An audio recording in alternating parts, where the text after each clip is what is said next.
Hello, this is my microculture presentation on fishing. Let's get started. Fishing, what is fishing? Fishing is a microculture enjoyed by many people of all ages. Anywhere there is water, there's most likely fish. I know a lot of times I go on my phone and I go on Google Maps and I pick out a random body of water that I find on Google Maps and I drive there and fish it and see if I catch anything. This is something I do once in a while, every couple months, and I enjoy it. Fishing is also not just a hobby, but a way of life for many people. Commercial fishing is a huge industry in this world. So a lot of people don't just fish for fun, but they actually fish so they can eat, because fishing isn't just a hobby, but it's also a way of life for many people. You need to have a lot of patience to fish, and you have to know what type of foods the fish like and don't like. For example, some fish love to eat worms, but other fish just feed on algae and don't consume anything else. Fishing can seem easy at times, but can also often be very difficult. I know a lot of times I'll go fishing for hours and hours and not catch anything, and then later some guy, like another fisherman, will come up and he'll tell me I'm using the wrong bait or I'm fishing the wrong spot, and it's a lot of trial and error when fishing. You have to find the right um place and the right time and the right bait and the right everything just so you can catch a fish. So a lot of people think fishing's easy, but it's very difficult. Values.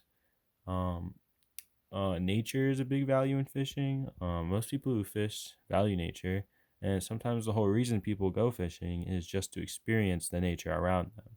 A lot of times, people's main goal isn't just to catch fish; it's to go out in the wilderness and explore, and you know, stand out in nature for a while and listen to the water flowing through the river.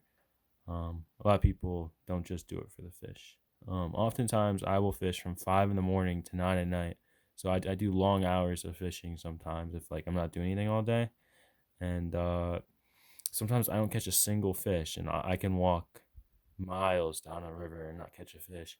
But I still feel super content and happy knowing I got to experience the art of fishing.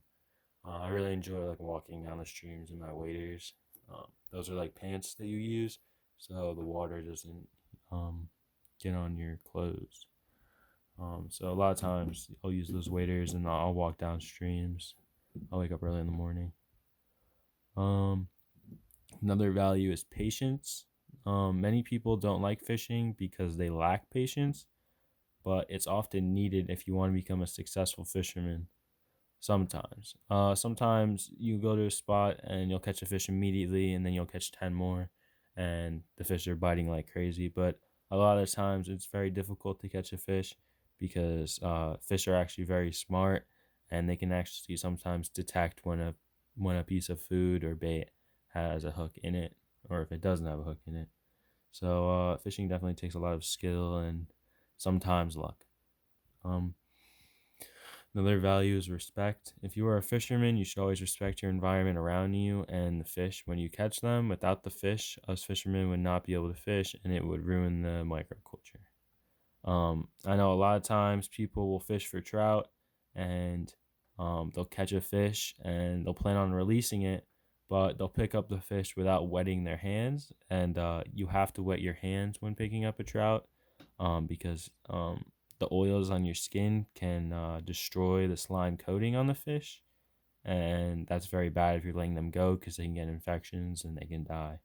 So it's important to always respect the fish, and always make sure you leave your fishing spot cleaner than when you got there. That's what I always do.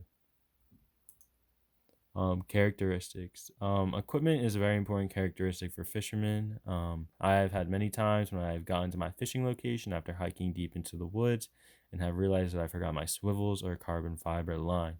It's important to understand that a successful fisherman always makes sure they have what they need to catch the fish, because you don't want to end up at the fishing spot with no fishing line or equipment. Yeah, a lot of times I'll go to my fishing spot and I just forget like that certain hook I need or that certain weight, and sometimes the tide. carries my bait too fast, so it doesn't stay on the bottom. So if I don't have a heavy enough weight, the fish at the bottom that I'm going for won't bite, and I'll be out of luck and won't catch anything. Another characteristic of fishing is determination. More times than not, you can see the fish swimming in the water that you are fishing. But you can't see the fish in the water when you're fishing. It can become very discouraging when you are sitting at a fishing hole for hours on end and not catching anything. That is why that that is when determination comes in to be important in fishing. Oftentimes, you'll always catch a fish if you keep trying and stay determined. I know a lot of the time, I fish for a long time, and I fish a new hole that I've never fished before, and sometimes I don't catch anything, and I can't see in the water, so I get discouraged quickly because I'm not sure if there's even any fish in that body of water. But oftentimes, if I, stay determined and I keep trying and keep throwing in different baits and different lures, oftentimes I actually do catch a fish. Communication. One communication method is the fishing rod. If you fish, you have to know how to operate a fishing rod. And when it comes to freshwater fishing rods, they are often very easy to use and have only a few features. But when you get into saltwater fishing, the rods can become a lot more complicated. Saltwater rods often have drag tuners and fine drag tuners and anti-reverse clutches. Um, Drag tuners just make it so when a fish pulls on the line, um, the fish doesn't break the line because oftentimes fish can pull pretty hard. What it does is it reduces the stress on the line and makes it so they can take line from the reel. And then anti-reverse clutches just makes it so in case your reel breaks or something happens to your reel, it can go in reverse instead of rotate, normally. So it makes it so you don't break your expensive reel because reels can become very expensive with saltwater equipment. Another communication method is catching a fish. You have to know how to set the hook on a fish when you get a bite, and certain hooks require certain hook setting techniques. For example, when you use a circle hook, you can pull the rod straight up, and the hook will rotate clockwise, grabbing the fish's jaw. It's important to use the right hook when fishing because different species have different anatomies and different mouth structures and different densities of their mouths. So if you use the wrong hook, it might not set in their mouth and they'll spit it out. Oftentimes, I use a circle hook for catfish because they have very like closed jaws, and the circle hook does a good job of grabbing their jaws and hooking them.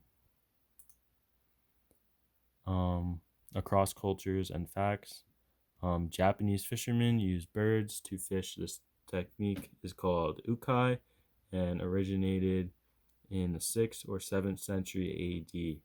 The birds dive under the water and catch the fish, and the fishermen give them a tasty treat in exchange for the fish.